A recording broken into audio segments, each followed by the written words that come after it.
something in defense of Lord Krishna. No, I love him. I mean, I have We all love him. adulation. We all love him. She's maybe just feeling insecure that Gautam doesn't read it. Is he around?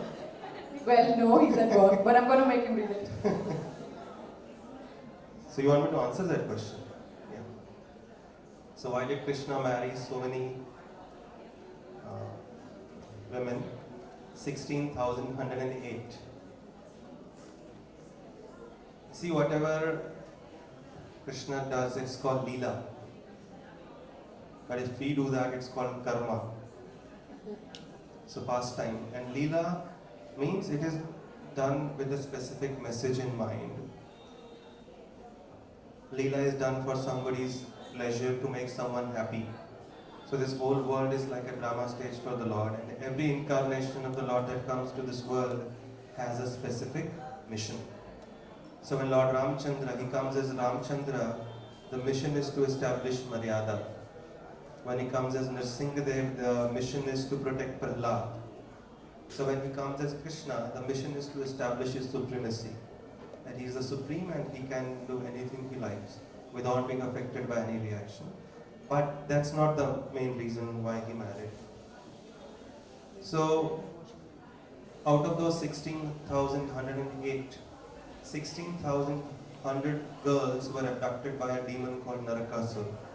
Because if you are taking these incidents from scriptures to blame Krishna, the answers also must come from scriptures. Not that, no, I don't think so.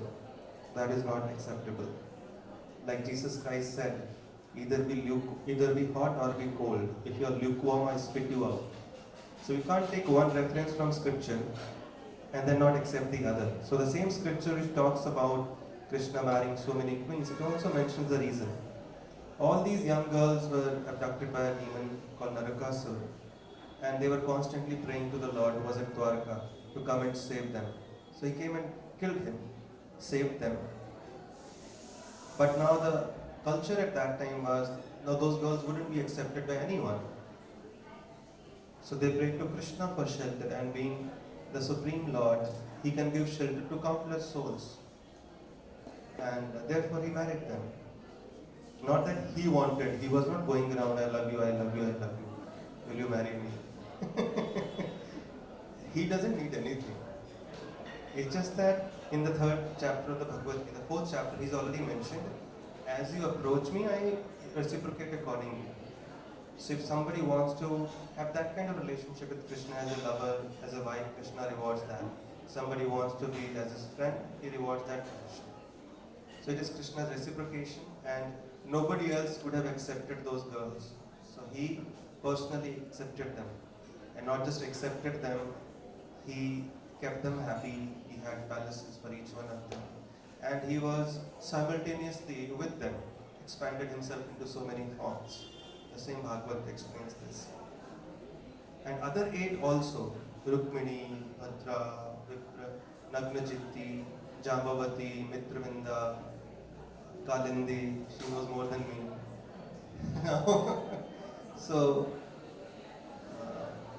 So they also, if you read the history, they were the ones who wanted to marry Krishna at some point, and Krishna accepted them. And he kept them happy. And thus he establishes supremacy. He can accept countless souls and keep them happy. Hope you got the message. Hare Krishna. Hare Krishna. Prabhuji, one more question in the same vein is, I think both Kajal and you have spoken about the youth and how we really want this book to reach out and make religion easy to understand, because it's often misunderstood. It's often thrust down, it's often forced, and somewhere down the road, it's not unimaginable for the youth today to lose their way. Do you feel religion needs to be reinvented for them to find it relatable? And if yes, then how do you talk to the youth when you are imparting knowledge about the Lord and His life? Is that any different from when you are talking to everybody else? Religion means dharma. And dharma doesn't refer to Islam, Christianity, Hinduism, Sikhism. They are different types of faith. Dharma means our eternal position, constitutional position, and that is we are eternally connected to God. And our duty is to serve Him as being His parts and parcel. So, and no faith can deny that. You ask anybody in Islam or Christianity, Sikhism, what is the ultimate goal of your dharma? To love Him, to serve Him, to reconnect with Him, to connect, always stay in His service. So it cannot be changed. Dharma cannot be changed. So it need not be reinvented. But yes, it has to be presented in a way that the audience today find relevant. The language might have to change, the ways might change, but the essence doesn't change. Ultimately, that is the goal, and how you reach that, we just have to figure out based on the audience we are talking to. Like when I speak to the children, little children, I can't speak the way I'm speaking to all of you. I have to literally come down to their level and present it according to, if I'm speaking to the teenagers. It's just a matter of knowing the pulse. If the message in your mind is clear, then you know which audience will relate to what. And then accordingly, and if I'm speaking to an audience which is totally devoted, then my language will be different. But the message doesn't change, the essence doesn't change, the goal doesn't change. At the same time, religion doesn't mean, spirituality doesn't mean we speak something which the audience want to hear. We have to speak the truth, what they need to hear, not what they want to hear. So we can't be flattering people. Oh, if I speak the truth, they will not come to me. So that kind of person cannot really reach, cannot share the message. A flatterer cannot do that. So we have to speak the truth, but in a relevant manner, which they can relate to, without compromising on the essence. Prabhuji, in all your dealings with the youth today, is there a common thread that runs in their mind about what is it that they are most perplexed about? What is it that they are most unsure and confused about? What is the age group you are talking about? Youth, Prabhuji. Not us, not the Yeah, people. that's not. I have to be clear about it. Yeah, youth.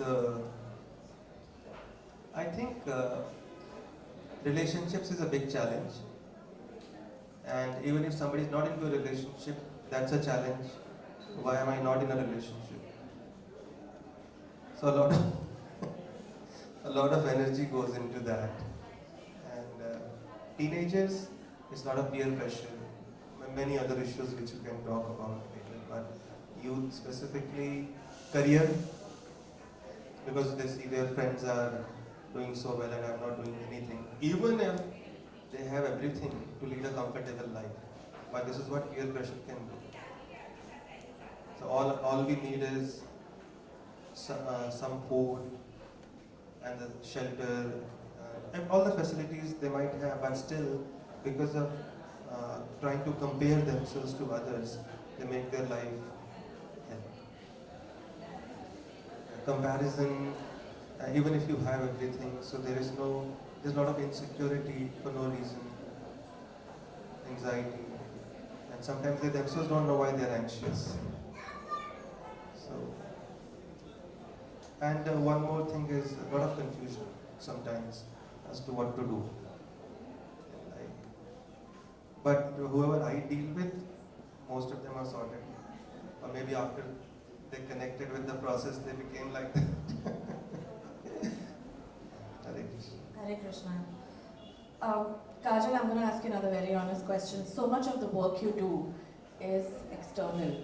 It's about looking good, it's about acting, it's about adulation. It's a very physical, outwardly process. So much of your life is up for public knowledge and information. And religion and spirituality is such an internal process. It's how do you balance the two? I mean, how is it easy to switch on and switch off?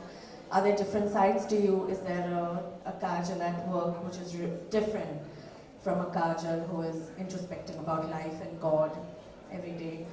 It's it's sometimes it's at odds with each other, right? What you do and how you treat life. So when there's a connection, I don't think there's any scope for introspection. When you're connected, right? But yes, like you said, my life is extremely challenging, very demanding, and now with my baby as well as work, work-life balance does go into a bit of a dizzy. But like we spoke about earlier, connection with divine is something that is so personal that you don't really get affected. I mean, it's just there with you. It's like a constant with you at any given point of time. So I may not really have the time to practice or to attend satsang as much as I like, but I still feel that connection within my heart. And I think that's what love truly is. You just have to feel it within your heart. Has this connection changed the way you approach your craft?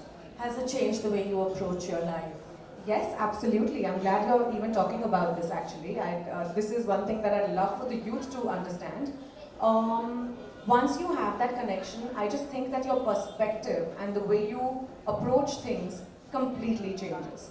And all due credit goes to Prabhuji for teaching me how to approach every subject of my life, not just my craft, my relationships, my addition to my life with my beautiful baby, my work, my relationship with my parents, with my friends, with everything. It just makes you come from a place of love. That's what in my opinion, in my very humble opinion, is most important. Prabhuji, society gives us many signals that sometimes success